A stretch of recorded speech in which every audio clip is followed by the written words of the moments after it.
Good morning, ladies and gentlemen, and welcome to AP US History as we look today at a movement for reform in the late 19th and early 20th century. Something we've already seen with the development of the Populists among rural Americans in the late 1800s. The fact is, the problems faced by farmers in this time were not entirely unique to the countryside, nor were the only problems America faced as we entered the 20th century. And the rapidly growing urban areas of America had their own share of corruption, crime, poverty, and danger. But they also had a rising middle class who hoped to put the ideas of the social gospel into action, to use their wealth and talents to improve society for the good of everyone. They blamed many of the urban problems on monopolies. They blamed others simply on public ignorance or a lack of rational and democratic organization in government. Feeling a small, corrupt set of political machines kept most people, especially professional, educated, middle-class people like themselves, from having the voice they ought to have in government. They hoped if they could fix the government, they could use its power to fix other problems in society. And the middle class had some other things in common with farmers and even the working class of the late 1800s. Just as farmers formed organizations like the Grange and the Farmers' Alliances, and the working class formed unions, a growing number of middle class people were also forming organizations where they could socialize, where they could improve themselves through continuing education, and work for common goals, including political goals. Professional organizations representing different growing middle-class professions were created in the mid and late 1800s, also to create standards for themselves to bring about more respect for their professions by making them more professional, and also as a way to control membership, some would say, to protect the interests of those already involved. The American Medical Association, for example, organizing doctors and creating standards for medical care and medical training. The American Bar Association, which creates a test all lawyers must pass before they can practice law. Even the National Association of Realtors, to make the real estate profession more professional, were all created, as were many others. Middle-class people primarily created charitable groups too.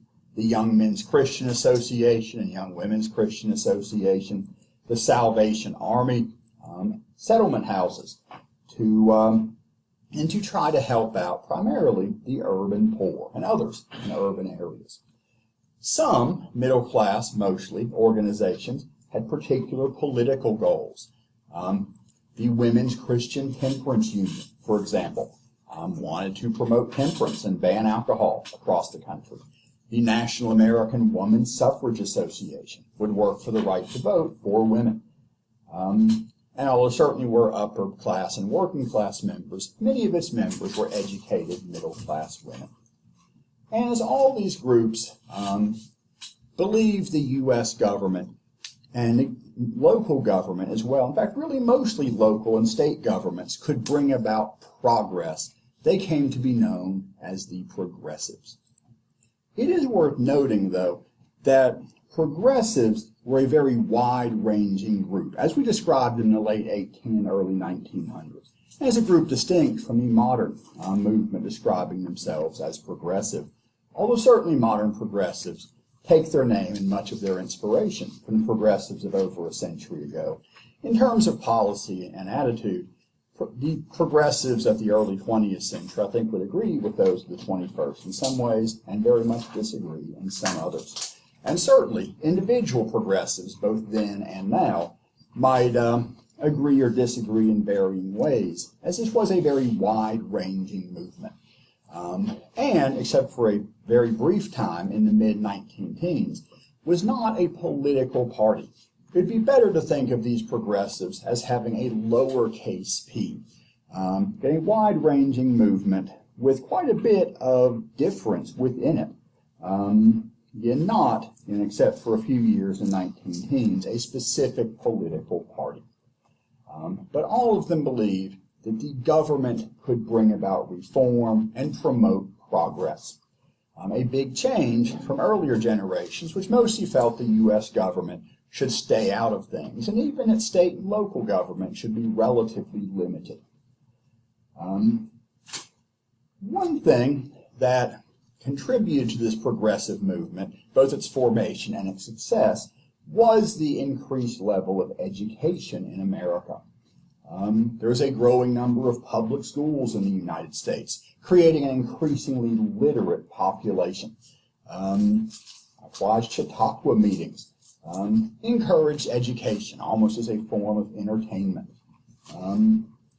And again, the middle class that was increasingly literate, and increasingly literate working class, read the stories published in the yellow press and in national magazines and books, which, while sometimes exaggerated, were meant to sell papers and to convince people of various issues. And while certainly the yellow press did exaggerate, they did sell a lot of papers by turning people's eyes towards problems of society.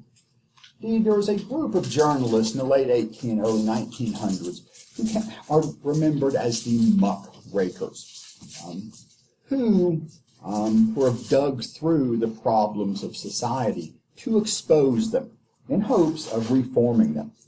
Now, the term itself was invented by Theodore Roosevelt and was not originally a compliment.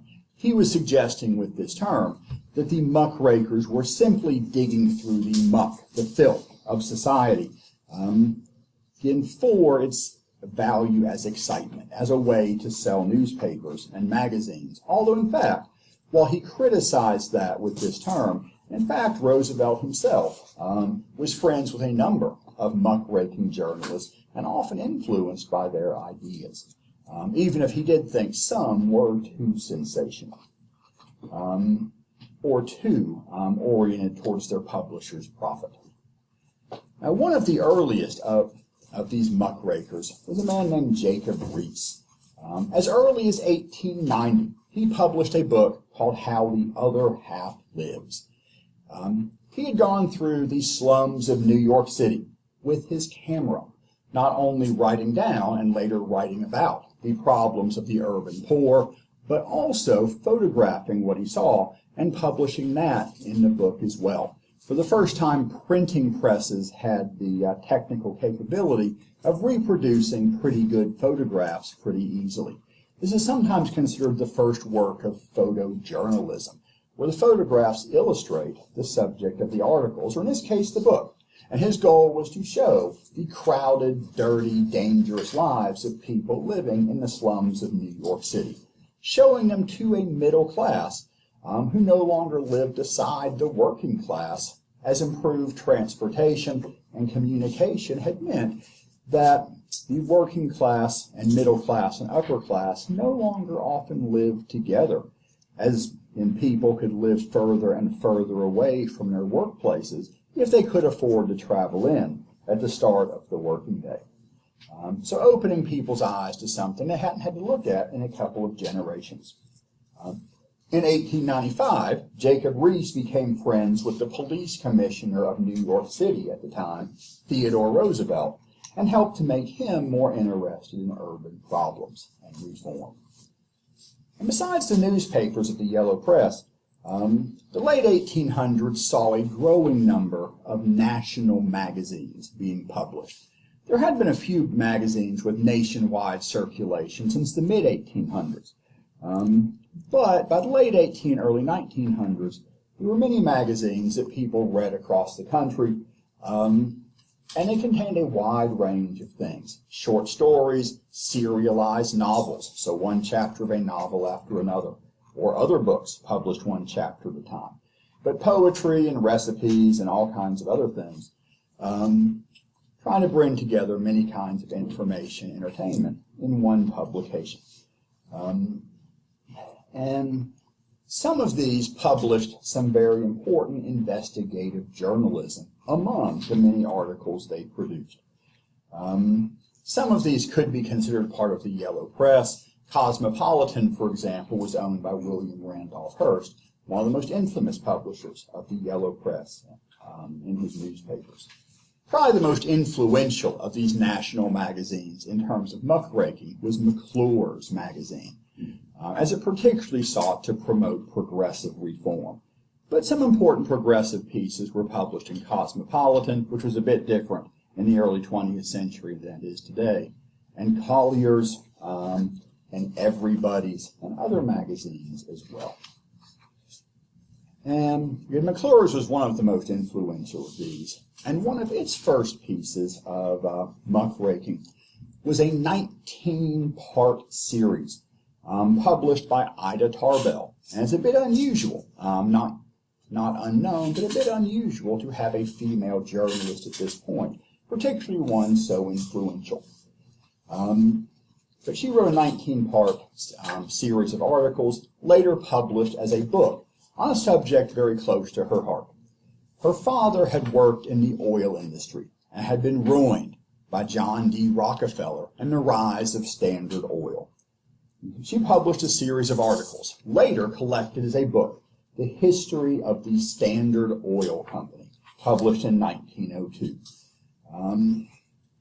And laid out how he used spies, how he used intimidation, how he used the power of his company to get railroads to give him lower shipping rates, to get other businesses to give him special advantages that allowed him to undercut and eventually bankrupt other businessmen. Kind of exposing the unsavory side of Rockefeller and his business, which shocked a lot of Americans. Most Americans, especially middle and upper class Americans, viewed these captains of industry as national heroes, making the country wealthy, making consumer goods cheap through mass production. And to show a darker side of that did shock many Americans, contributed to a growing desire to regulate these big businesses. But there were many other influential articles and books. In 1901, Frank Norris published a novel, but a novel based on actual events, entitled The Octopus, A Story of California, describing an historical conflict between wheat farmers and the Southern Pacific Railroad, which was really the old Central Pacific Railroad that helped build the Transcontinental Railroad under a new name. And based on actual events that occurred in 1880, when the California government had granted control of some farmland to the railroad. Farmers refused to give up their land, and eventually there was a gun battle in which a number of people were killed, but the railroad ultimately drove the farmers off their land. And showing the power, and in some cases, cruelty of the railroads, and certainly very much dramatizing the conflict between them and farmers. In 1902, Lincoln Steffens published in a series of articles in McClure's that would eventually be reprinted as two books, The Shame of the Cities and The Struggle for Self-Government. Both showed the corruption of city-level government. Later, he went further to look at state-level corruption in a series of articles, later a book, called The Traitor State, focusing on possibly the most corrupt state in the country, New Jersey. In 1906, David Graham Phillips published a series of articles in Cosmopolitan, known as The Treason of the Senate, exposing corruption in the Senate, particularly focusing on Nelson Aldrich, a leading Republican senator from Rhode Island. And this series of articles contributed to a growing demand to change how senators were chosen. Because when the Constitution was written, who chose senators? Oh, the state senate. The state legislatures. But many people felt it was too easy to corrupt the state government and thus corrupt the choice of senators. And so there was a growing movement to directly elect senators. And the treason of the Senate contributed to that so significantly that only 1 year after the articles were published, so in 1907, the law that became the 17th Amendment was passed. It did take a few years to ratify the 17th Amendment in 1913, but that meant that starting in 1914, states would start to directly elect their senators. And many states ended up with new senators in that way. In 1906, John Spargo published The Bitter Cry of the Children, a book about the treatment of children working in factories and the mines in America, even very young children in very harsh conditions and often for very low pay. In 1908, the National Child Labor Committee, which had been formed in 1904, hired a photographer named Lewis Hine to photograph children's working conditions in order to support the case for child labor laws. And in 1916, the Keating-Owen Act was passed, which banned the products of child labor that crossed state lines. But within 2 years, that was overturned in 1918 by the U.S. Supreme Court in the case of Hammer versus Dagenhart, a case brought by a man whose family needed the money lost when his youngest children lost their jobs in a textile mill. Congress would outlaw child labor again in 1938, and Hammer versus Dagenhart would be overturned in 1941. But until that point, Congress was not able to pass any laws limiting child labor.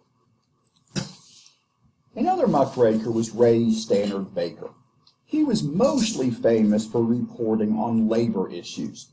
But in 1908, he turned a different direction and published Following the Color Line, examining racial relations in the United States. In the late early 1900s, the color line was a term frequently used for kind of the division between white and black people in the United States. And in looking at racial discrimination, he particularly focused on the issue of lynching. And being a good progressive, he included a lot of statistics, saying, for example, in the 16 years from 1884 to 1900, the number of persons lynched in the United States was 2,516. Of these, 2,080 were in the southern states, and 436 were in the north.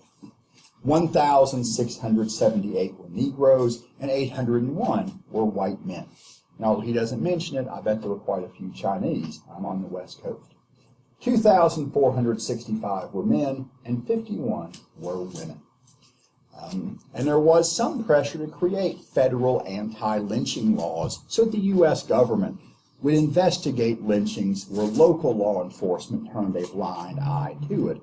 But federal anti-lynching laws were consistently blocked by the Democratic Party, especially Southern Democrats, but also Northern Democrats who didn't want to split the party over the issue of race. But probably the most famous of all the muckraking works was one written by Upton Sinclair, who wrote many books and articles looking at different issues of economic corruption in the late 1800s, especially the early 1900s. His most famous of all was a novel called The Jungle, but a novel based, he said, on extensive research. And the protagonist of The Jungle was a poor Lithuanian immigrant.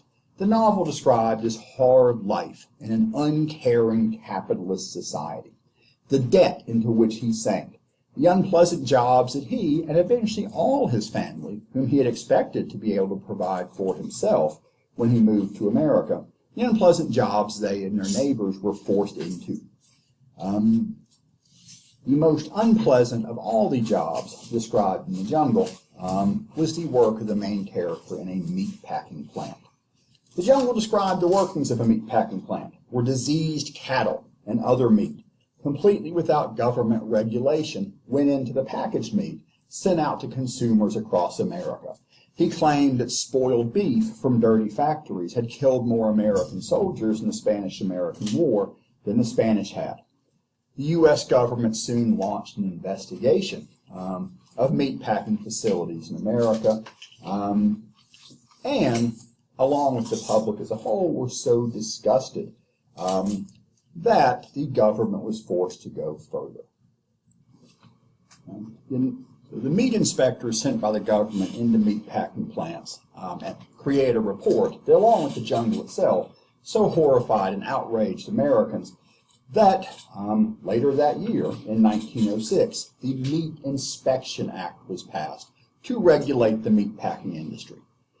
Although in a way, Upton Sinclair was a bit disappointed by this result, he had wanted to point out all the problems faced by the poor of America, but this was all that he got. Good, but far less than he hoped.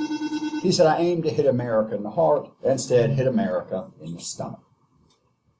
There was similar or larger regulation passed as well in 1906, the Pure Food and Drug Act, to regulate not just meat, but many types of food and medicine, which to this point had largely been unregulated. You could buy morphine and other opiates through the mail prior to this, and pretty much anything could be sold as a medicine with no need to actually demonstrate it could do what it said or even do anything safely. And descriptions of unpleasant conditions in the meatpacking industry, in the coal mines, and elsewhere did make some people want to improve labor conditions in general, as did the worst workplace disaster in the history of New York City, indeed the entire country. Now, in New York City, the Triangle Shirtwaist Factory employed many women and girls, some men and boys too, to make shirtwaists, which was a popular sort of blouse worn by many women in the early 20th century. The Triangle Shirtwaist Factory was a modern fireproof building, or at least the basic structure was fireproof, but some things inside were not. March 25th, 1911, some cloth stored inside the building caught on fire. The fire spread throughout the building, and many of the doors in the building were locked to keep employees from stealing the cloth or other things in the factory. All the most valuable thing, probably the sewing machines, were bolted to the tables. Some women, I guess completely unable to escape or even try, were found with their skeletons still hunched over their sewing machines when the factory was opened up. Pretty soon the building filled with smoke. There was a fire escape on the outside of the building, as those had been required by one of the few safety laws in existence at the time, but it wasn't very good quality. And so many people crowded onto the fire escape that under their weight it twisted and broke off the side of the building, with people on the fire escape crashing to the ground below. There was an elevator, but stopped working, especially as people crowded into it, overwhelming the elevator. Once it was completely full and completely stopped, more people climbed on top of it and began jumping onto it to try to make it go, which didn't help either. In desperation, some women began jumping out the upper story windows, which killed 62 of them itself. Some were killed simply from the cuts they got jumping through the plate glass windows, getting the furniture being bolted down to keep them from stealing it so they couldn't smash the window with the furniture. Others, of course, died from the fall. Some were already on fire when they jumped. The owners of the building were there too. They fled to the roof, locked the doors behind them, and survived. But in total, 146 workers were killed. The owners were sued, but were acquitted in criminal court. A civil court did require them to pay the victims' families $75 per person killed, but their fire insurance more than covered it. And I guess they didn't fully learn their lesson. 2 years later, one of those owners was fined for locking the doors at another factory he owned. But this did lead to some safety laws being passed at the state level. And in some states, progressives managed to get the workday legally limited to 10 hours. But the Supreme Court declared such laws unconstitutional in 1905. Other progressive groups wanted prison reform and to treat prisoners better and use prisons as a place to rehabilitate rather than just punish or isolate criminals. All this is something we'd seen too in the early 1800s and the mid-1700s with some reform groups then. Many progressives want to end prostitution in the cities. In Tennessee, they were successful in Nashville and Knoxville, not so much in Chattanooga and Memphis. Many supported temperance or outright prohibition to ban the manufacture, transport, and sale of alcohol. Many counties and cities and states either banned or strictly limited alcohol in the late 19th and early 20th centuries. By the mid-19 teens, you could only buy liquor legally in Tennessee within the city limits of Nashville. And after 1919, you couldn't even do that. The temperance movement succeeded with the ratification of the 18th Amendment in 1919, banning the manufacture, transport, and sale of alcohol across the United States.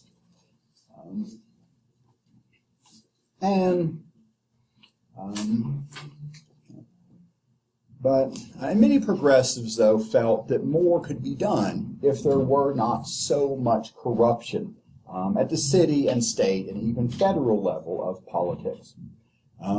Progressives did manage to elect some politicians, but it didn't seem to be enough to solve the problems that the people, or at least a very vocal group of middle-class white Anglo-Saxon Protestant people, wanted.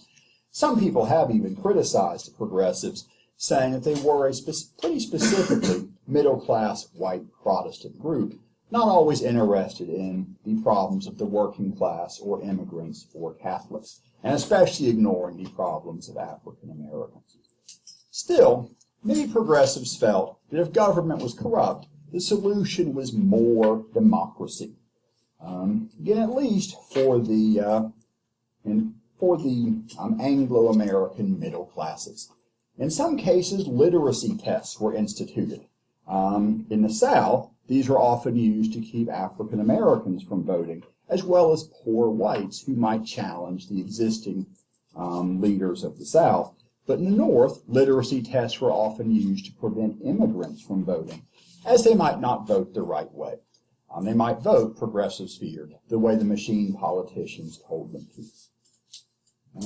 Progressives demanded many reforms in government, and often meant to put more power in the hands of people, especially activists, at the state and local level. If politicians would not create progressive laws, perhaps through the initiative, the people themselves could create a progressive law. With an initiative, the people can write a law, although then the state legislature has to vote on it. Or maybe not. Through a referendum, citizens can vote on proposed laws. So perhaps the legislature passes a law, but it can only go into effect if the people of the state ratify it. This is a common way in many states to ratify amendments to state constitutions, for example, or to pass controversial local laws or ordinances. Sometimes the initiative, the people creating a law, and the referendum, the people voting on a law, are combined in a two-step process. In California, they call that a proposition, where the people propose a law, and if enough want to, the people vote on the law. If we can elect our government officials, perhaps we should be able to unelect them. And the progressives supported the recall, in which citizens could vote to remove elected officials from office. California did this about very early in this century, removing an unpopular, perhaps unfairly, although I'm not sure, unpopular Democratic governor and replacing him with Arnold Schwarzenegger. There was an attempt in Wisconsin to recall the governor and a number of legislators just a few years ago, them having supported a law that was pretty controversial as it limited the ability of unions to negotiate. However, they survived the recall election, but gave the people of their state a chance to vote on whether they wanted to leave those people in office or not. And having mentioned California and Wisconsin, I should point out those two states in particular like to try any progressive reform they could think of. The two were in particular laboratories of progressive reform. although Tennessee even had a very limited form of the recall, in which elected officials who did not sufficiently support prohibition could be removed from office. Now, for most of American history up to the late 1800s, voting was done in public. You went to the polling place, you declared who you were voting for, but many people felt that this allowed landlords and employers and other influential people to put pressure on their employees or tenants or others to vote as they wanted them to. It was felt that a secret vote would be more democratic. And this was known at the time as an Australian ballot, Australia being the first place to allow a secret vote. Today, an Australian ballot can mean some other things as well.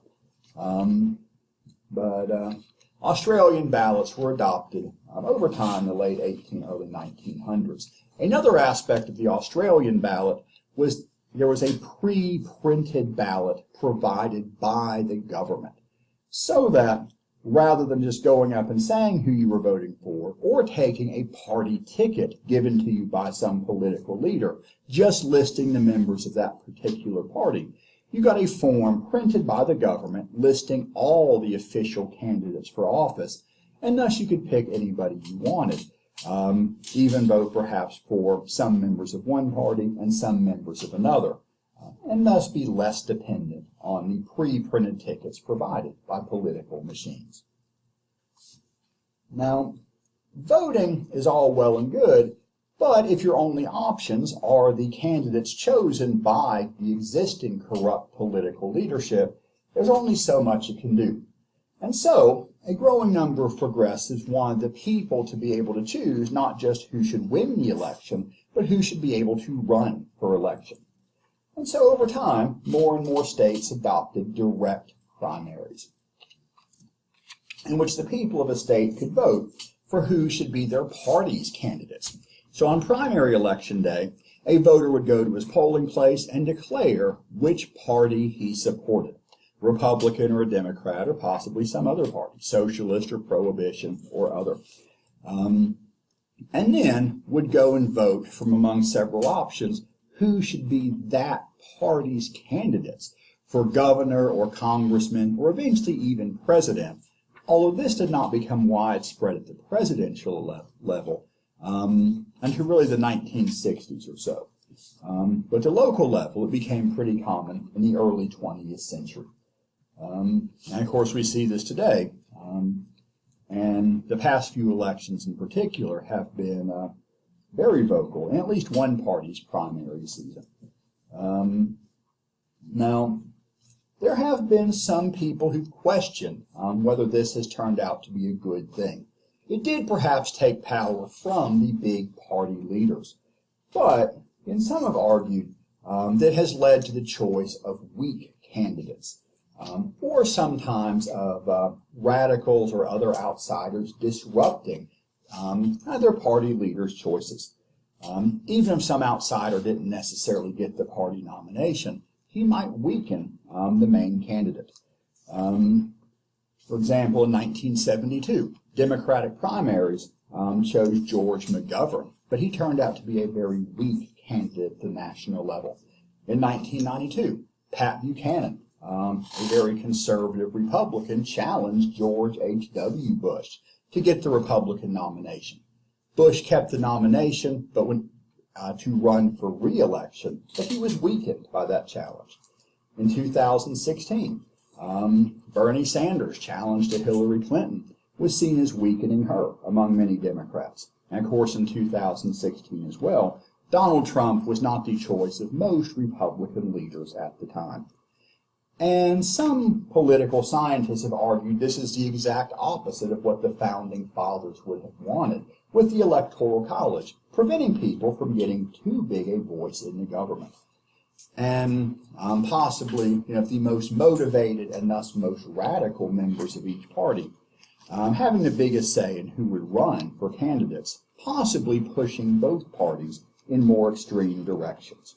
On the other hand, many activists would say this was exactly the point, to shake up politics and make it more answerable to the people, even if what the people want might be different from what, say, the party leaders or the media might prefer.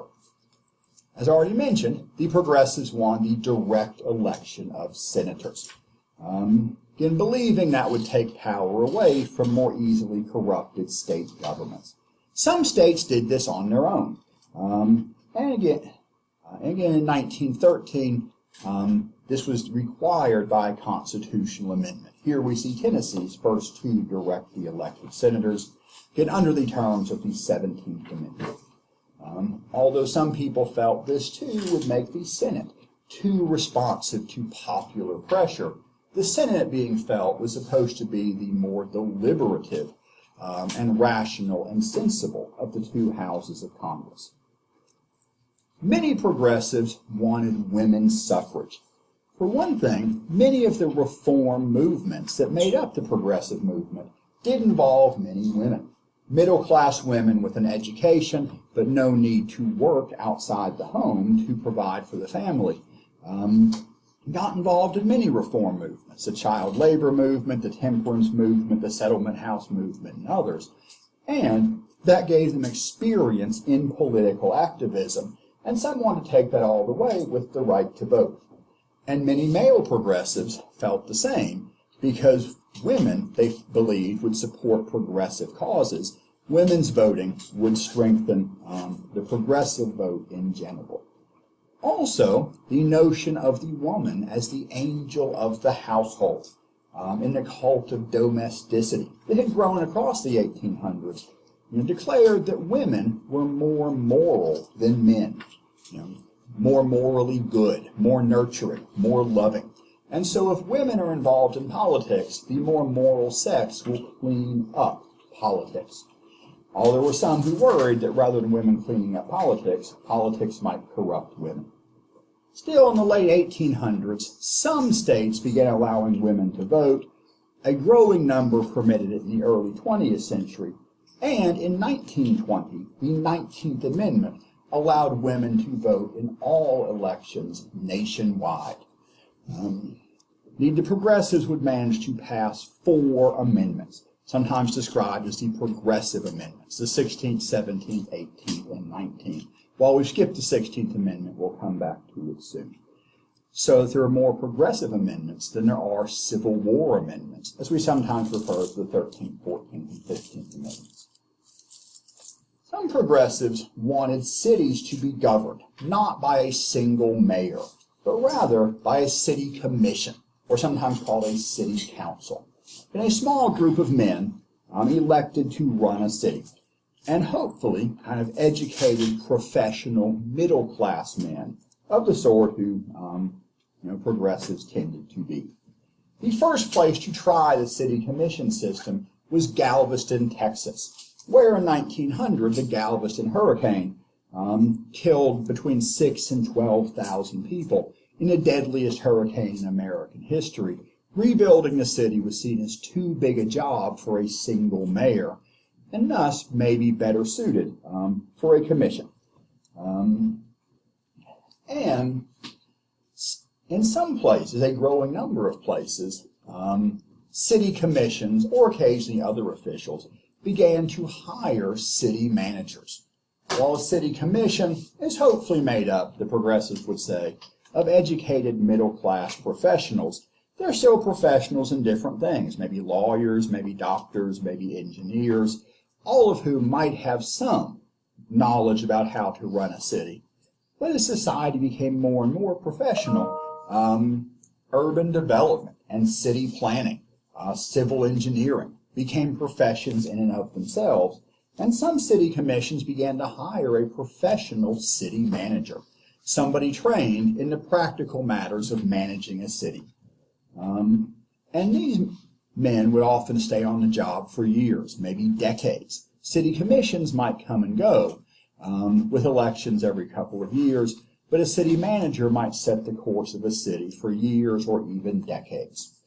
And today, most cities are run with a city commission, city manager system. Johnson City being one such city to do so. And in many cities, city commissions or other leaders increasingly took over public utilities, like the water system, like power boards, sometimes natural gas companies or other companies, to hopefully make them more efficient and effective, and to keep them out of the hands of political bosses who would offer jobs in the utilities to keep supporters happy, or to run public utilities to places that supported the boss's machine and cut them off to areas that didn't. It was hoped that having the government run them directly would make them less partisan and more efficient. And as progressives gained more and more access to the government, they did elect local and state leaders across the country.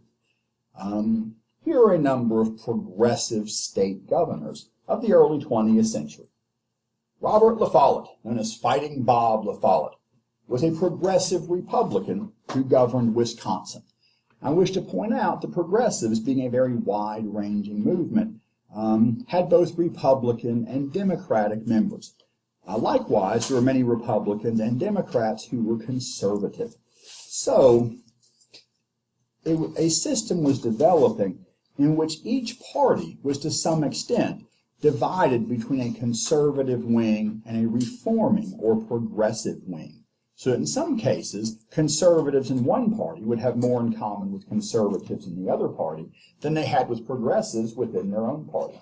Likewise, progressives of one party might work with progressives of the other party on some issues. La Follette was a progressive Republican governor of Wisconsin who made Wisconsin a laboratory for progressive reforms, experimenting with every reform they could. He tried to improve conditions for the working class. He fought against the railroads and the trusts. He created some of the first public utilities to try to make them safer and costs more fair. He would later, in 1924, unsuccessfully seek the Republican nomination for the presidency. By 1924, the more conservative wing of the Republican Party was in charge, after some years in which the progressives seemed more influential. Hiram Johnson was a progressive Republican who was governor of California. He also attacked the power of the railroads, and under his leadership and at other points, California adopted many progressive reforms, like the initiative, the referendum, and the recall, all of which are used often in California today. The referendum and the initiative are frequently used and combined as a proposition. The recall not so often, and there has been one relatively recently. For a short time following the Spanish-American War, Theodore Roosevelt, a progressive Republican, served as governor of New York, where he introduced a tax on corporations and promoted civil service reform to clean up government. A later progressive governor of New York was Charles Evans Hughes, who attacked the railroads, the coal companies, and insurance companies. Later on, he would serve on the U.S. Supreme Court before stepping down from the Supreme Court to run unsuccessfully for president in 1916, and later return to the Supreme Court again. And while he was early in his career fairly progressive, over time he would become more and more conservative, and his views shifting over time, as people sometimes do. Woodrow Wilson was a progressive Democrat who for many years was not involved in politics. Rather, he was president of Princeton University in New Jersey.